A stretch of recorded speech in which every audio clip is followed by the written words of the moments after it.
hello to all these stressed out seniors currently on a college advice video binge.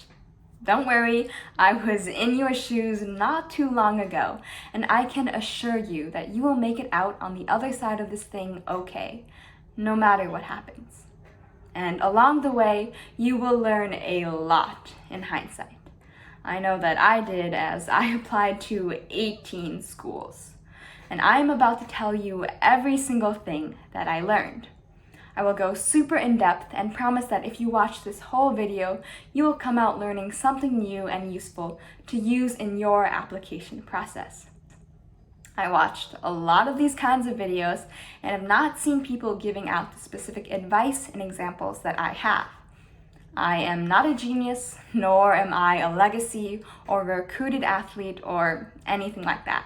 So it's not like I had any secret advantages. But I did happen to have a very successful college application season, so I thought that I had something of value to share with you all.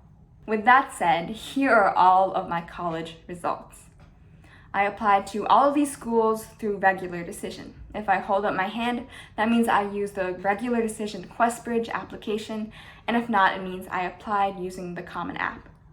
So I was accepted into Harvard, Yale, Stanford, UPenn, Dartmouth, Brown, Vanderbilt, Williams, Amherst, Tufts, Northeastern, Hamilton, and all my safety schools. I was waitlisted at Cornell and Colby, and I was rejected by Princeton and Skidmore. And sorry if I'm not always looking at you, it's because I'm reading off of my laptop. But with that out of the way, let's get on to the advice. Number 1, if you're seeing the 10 spots on the Common App for activities and you're freaking out because you only did like 4 clubs in high school, don't worry, because basically every productive thing that you did in high school can count as an activity. If you babysat your younger siblings or took care of an elderly grandparent, that can be an activity. If you have a hobby like art or music or sewing, even if you weren't part of a club, that can still be an activity. I personally put down the title self-taught artist in my application, and then I worded the basic things that I did, like teaching myself how to draw and paint, and creating miscellaneous posters, flyers, and greeting cards as the description. The key to making this work is careful wording. Wording is so important, which leads me to my second piece of advice. You should always be honest, but be honest strategically. Basically, that means never lie, but feel free to frame things in the most favorable way possible, and also don't feel obligated to tell the entire truth about every single little detail if it hurts you. For example, I learned throughout my interviews that whenever I was asked about my favorite class, I shouldn't actually talk about my favorite class because it just wasn't an interesting conversation. Instead, I learned to talk about a class that I actually hated, but learned a lot from and had a lot to say about it. So, everything that I said about the class was still 100% honest, but I was just reframing the question. Another more obvious example would be that when writing your essay, it's okay not to include every single little detail if it makes your story tighter. Just don't be deceptive. Plus, when you're writing your activities and your resume, wording everything as professionally and impressively as possible go a long way. You may want to get help from a guidance counselor or some experienced adult on this if possible. And speaking of interviews, my third tip is that if you are able, schedule your interviews in order from least to most important. You will become much better with practice. Sometimes, especially if you apply to a lot of schools like I did, multiple interviewers will reach out to you in a short span of time. So you should try to schedule your less important schools earlier on and your more important schools later on. Reason being, many interviewers reuse similar questions. So you can test out different kinds of answers early on and see later on which responses actually work best. And once you've really gotten into the groove of things and have really good answers prepared, you can just keep reusing them with slight tailoring to fit the interview. Also, in interviews, show that you have been listening to what the other person has said. For example, if your interviewer says that they came from California and then went to school in New York, at some point later in the conversation, ask them what was it like to make such a big move by yourself for college? Or if they said that they studied poli-sci in college but now work as a financial analyst at a bank, then again, at a point later in the conversation, ask them, what was it like? Ask them, do they think that the skills that they learned through their major actually are applicable to their current job? Don't be obsessed with doing this at the cost of the natural flow of conversation. However, showing even just once throughout the interview that you are an attentive listener can really give yourself a boost. My final interview tip is to ask challenging questions of your interviewer. Develop a list of non-generic questions that you can ask your interviewer to learn more about their school and their experience there. Don't be afraid to ask them about the negatives of a school either.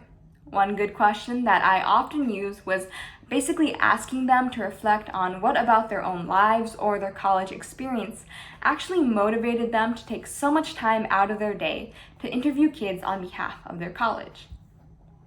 Now, we're getting into my advice for essays and short answers. 1. Know what angle you can play.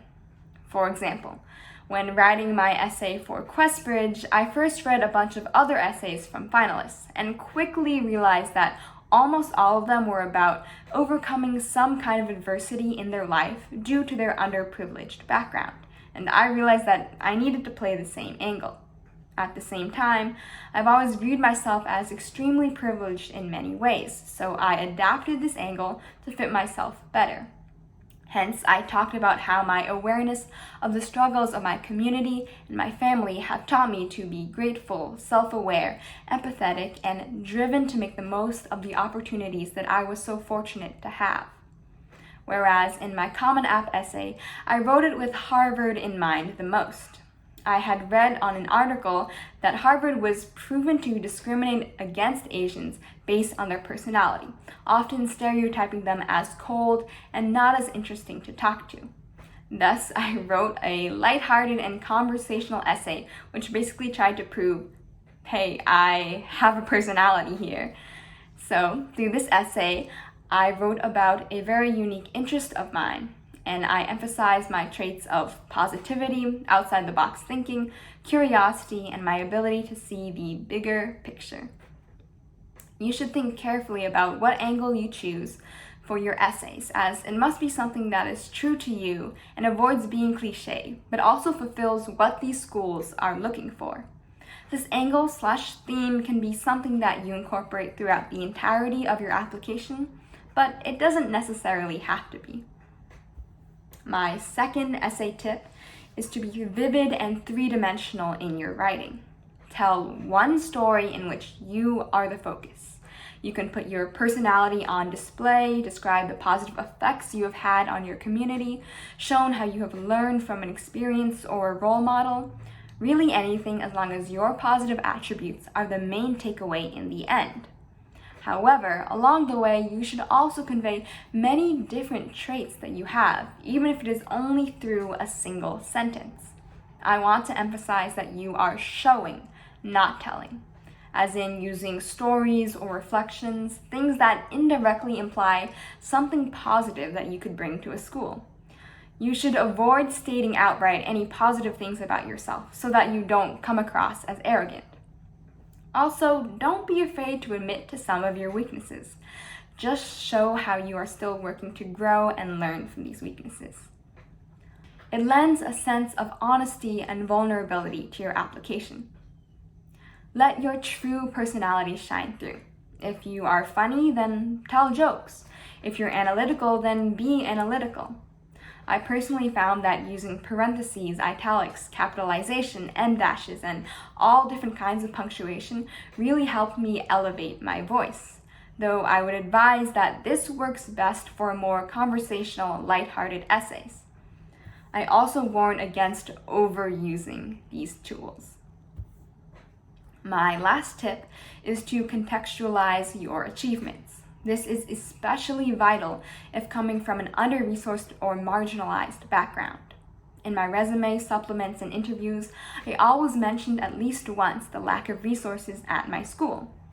For example, I won very underwhelming awards in speech and debate, but I also conveyed that I won them while not having a professional coach and using my own free time to coach my underclassmen in events that I had never even personally seen.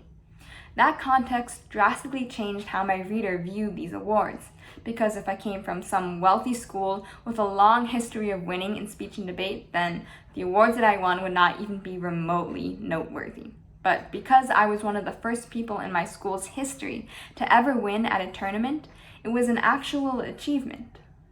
If you are from an under-resourced background, then show how your context taught you to be more mature and hardworking than those with more privilege, without resenting them or making excuses for yourself.